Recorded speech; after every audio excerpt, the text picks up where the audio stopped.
Guys, we have a problem.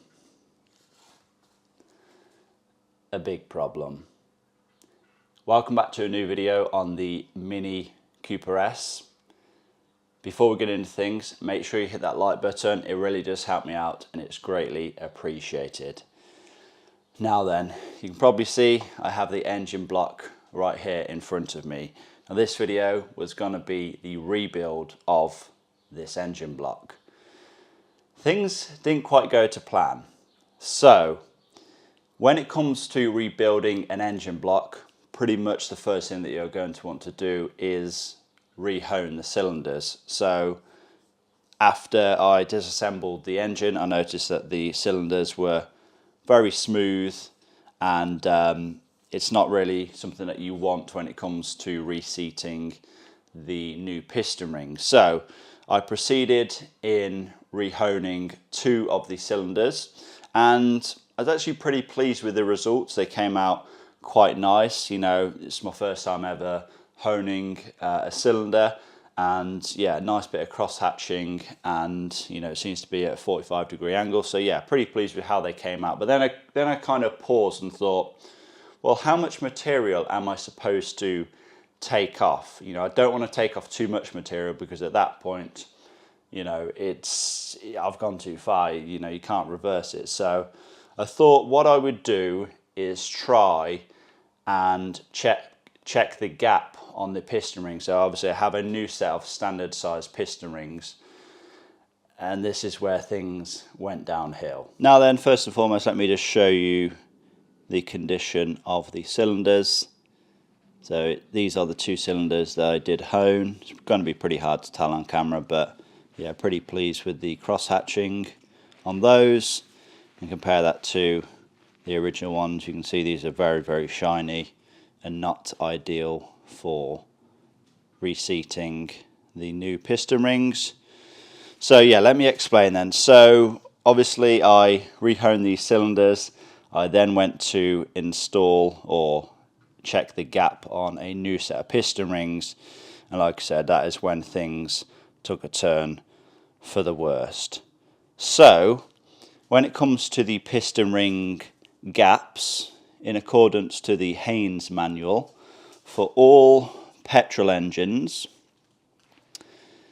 for the top compression ring we are looking at 0.25 to 0.35 millimeters, which is 250 to 350 microns. For the second compression ring end gap, we're looking at 0.35 to 0.50, and then the oil control ring is 0.10 to 0.35.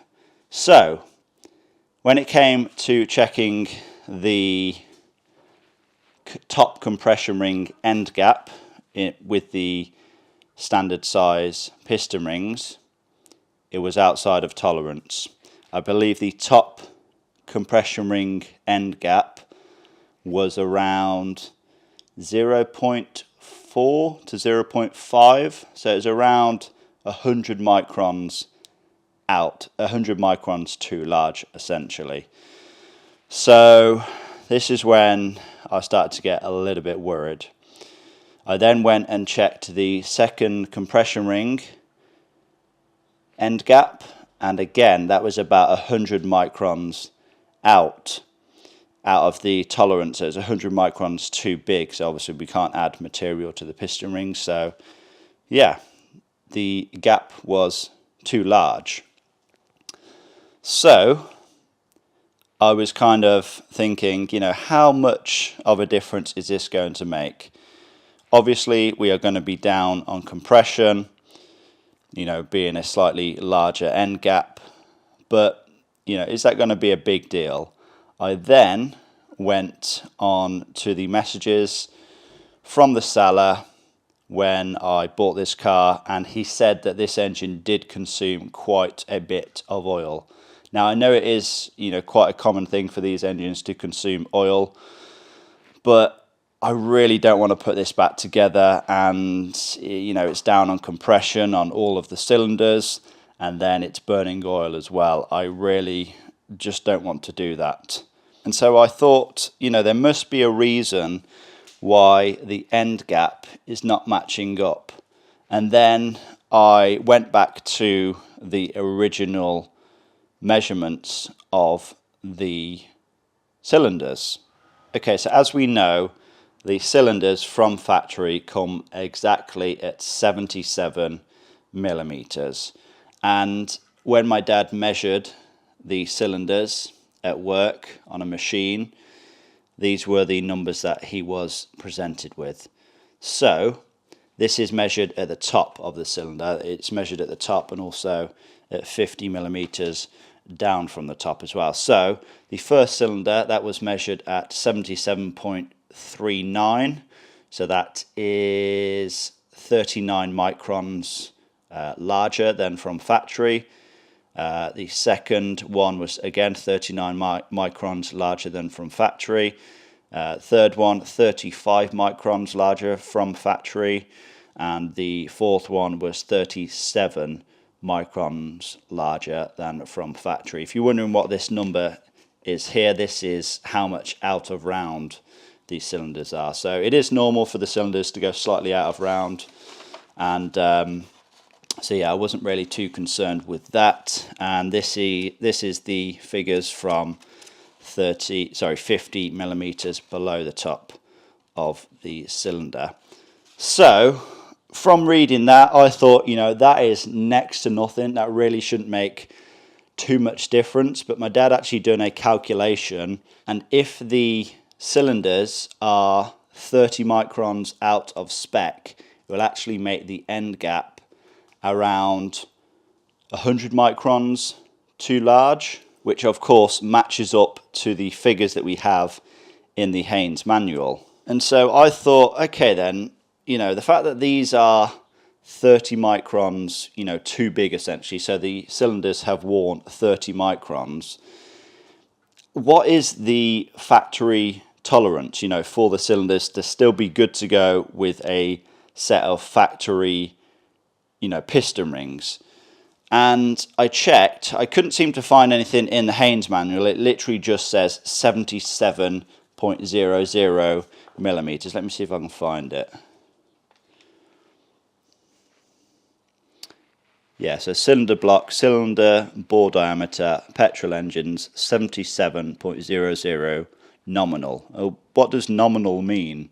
You know, it doesn't really give a range or anything. And of course, you are having to, you know, you are going to expect the cylinders to wear somewhat, but it doesn't give a range at all. But then I found online that the tolerance is actually 77.00 to 77.018, and obviously we are at 039, so that is, you know, a good 200 microns out or so. Sorry, 20 microns out or so. And so that means that these cylinders, as they are no good. Of course, I could put the engine back together, but like I said, I'd be down on compression, and I would also be more than likely using a fair amount of oil. So then, where does this leave us?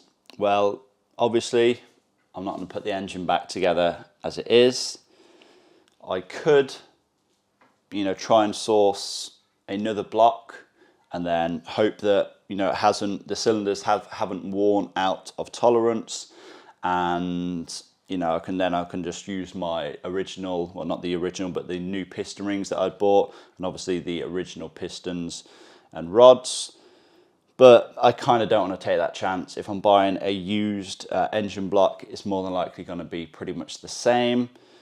And then I kind of thought, you know, am I thinking about it too much? Realistically, someone who was rebuilding this engine would have just, you know, they wouldn't even have disassembled the block. They would have just taken the head off, found that there was a burnt out valve, replaced the valve, put the head back on, and no one would have really known. I mean, how much compression is it going to be down by? I don't know. It could literally be like 1 psi.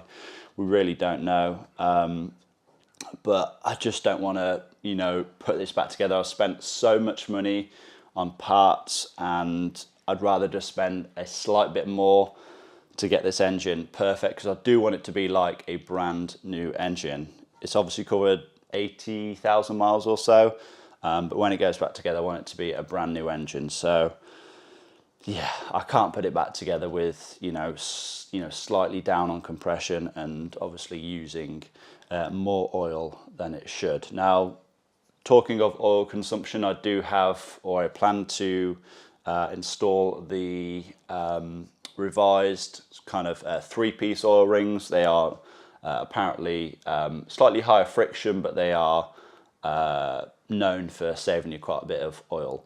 So yeah, that's with regards to the oil consumption. But yeah, I think what I'm going to do is get the block rebored, and then I'm going to go 0.50 millimeters oversized. Obviously, I'm going to have to get oversized pistons and oversized piston rings, but I think more than likely it's the best thing that I can do, to be honest. I didn't really want to have to do that because, yeah, it's more expense again.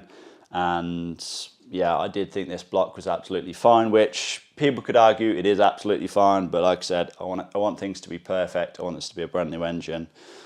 So yeah, I think I'm going to have to get the cylinders rebored, 0.5 millimeters oversized, get a new set of pistons, new set of piston rings. But yeah, it means that this project is going to take even longer now, because I've got to source those parts. I've also got to source a place that can rebore the cylinders, but it is what it is. Guys, let me know your thoughts down below. Would you have decided to rebore the cylinders? If they were, if it was out of tolerance by such a small amount, please do let me know.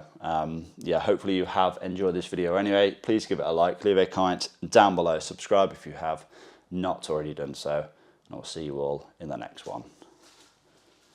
Peace!